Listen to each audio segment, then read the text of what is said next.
నెలకు భారీగానే సంపాదన ఉంది. జీతం చేతిలో పడగానే ఈ నెల ఎంత పొదుపు చేయాలని అనుకుంటాం. రోజులు గడుస్తుంటాయి. నెలాఖరు వచ్చేస్తుంది. తీరా చూస్తే అకౌంట్లో డబ్బులు నిల్లు. మళ్ళీ అప్పు చేసే పరిస్థితి. అసలు డబ్బులు ఎక్కడ ఎలా ఖర్చు అవుతున్నాయి? అసలు సమస్య ఎక్కడ ఉంది? ఖాతాలో డబ్బులు ఎక్కడికి పోతున్నాయంటే ఇదంతా యూపీఐ మాయాజాలం అంటున్నారు ఆర్థిక నిపుణులు.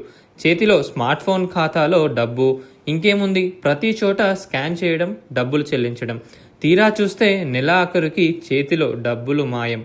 ఈ పరిస్థితి వెనుక ఉన్న ప్రధాన కారణం యూపీఐ చెల్లింపులు అంటున్నారు. దేశంలో యూపీఐని వేగవంతం, సులభతరం చేసినప్పటికీ ఖర్చు చేయడం కూడా అలాగే మారింది. చూడడానికి ఈజీగా కనిపించే ఈ యూపీఐ పేమెంట్స్ నిశ్శబ్దంగా మీ నెలవారీ బడ్జెట్ను దెబ్బతీస్తున్నాయంటున్నారు ఆర్థిక నిపుణులు. యూపీఐ వల్ల చేతిలో నగదు తీసుకెళ్లాల్సిన పని లేదు.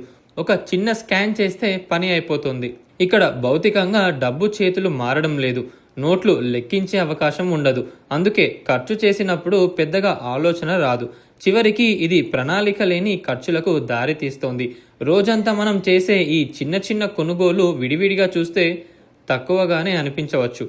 కానీ అవన్నీ కలిస్తే నెల చివరికి పెద్ద మొత్తంగా మారుతాయి. ఈ చిన్న చిన్న ఖర్చులు మన మెదడులో పెద్దగా నమోదు కావు. కానీ ఈ అదృశ్య ఖర్చులు అన్నీ కలిపి మీ నెలాఖరి పొదుపును హరిస్తున్నాయి అంటున్నారు.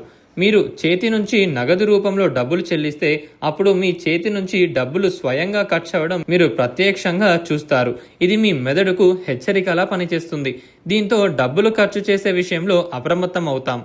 కానీ ఇదే యూపీఐ డిజిటల్ కావడంతో ఆ మానసిక భయం కలగదు. దీంతో జనాలు తాము ఎంత ఖర్చు చేస్తున్నామనే అంశం అర్థం కాదు. ఫలితంగా తెలియకుండానే డబ్బులు ఖర్చు అవుతున్నాయి.